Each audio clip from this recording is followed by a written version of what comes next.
लखनऊ के एक छोटे से मोहल्ले में लखनऊ में शर्मा परिवार रहता था। घर में सास सावित्री देवी, उनका बेटा रोहित और बहू नेहा रहते थे।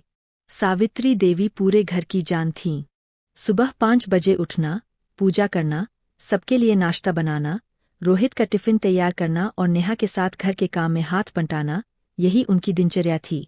नेहा अक्सर कहती, माँ जी, आप आराम कर लिया कीजिए, मैं कर लूंगी। लेकिन सावित्री देवी हंसकर जवाब देती, अरे बहू, काम करने से मैं बीमार नहीं पड़ती, बल्कि मुझे अच्छा लगता है। समय बीतता गया। सावित्री देवी को अक्सर चक्कर आने लगे, घुटनों में दर्द रहने लगा और थकान भी जल्दी होने लगी। नेहा ने एक दिन प्यार से कहा, माँ जी, डॉक्टर को दिखा लेते हैं। सावित्री देवी बोलीं, थोड़ी बहुत कमजोरी है, उम्र हो गई है, ठीक हो जाएगा। रोहित भी ऑफिस की भागदौड़ में इतना व्यस्त रहता कि माँ की थकान को बस उम्र का असर समझकर नजरअंदाज कर देता। एक सुबह अचानक सावित्री देवी रसोई में बेहोश होकर गिर पड़ी। नेहा दौड़कर आई, घबराहट में रोहित को फोन किया। उन्हें तुरंत अस्पताल ले जाया गया।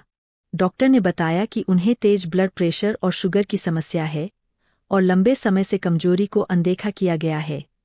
डॉक्टर ने सख्त लहजे में कहा, इनकी हालत इसलिए बिगड़ी क्योंकि इन्होंने आराम नहीं किया और समय पर जांच नहीं करवाई।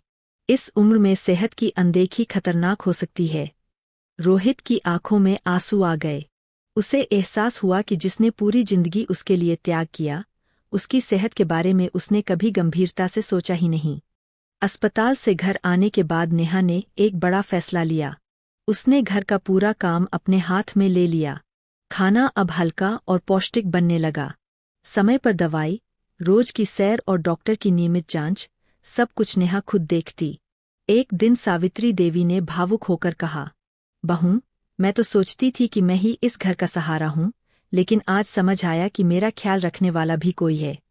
नेहा ने उनका हाथ पकड़कर कहा, माँ जी, आप स्वस्थ रहेंगी तभी यह घर खुश रहेगा।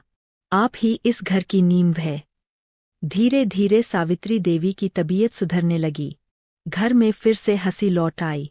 रोहित ने एक दिन माँ से कहा, माँ, आपने हमें सिखाया कि परिवार सबसे बड़ा धन है, लेकिन आज हम समझ गए कि उस परिवार की सबसे बड़ी ताकत आप है और आपकी सेहत सबसे जरूरी है। सावित्री देवी मुस्कुराईं। अब घर में एक नया नियम बन गया था।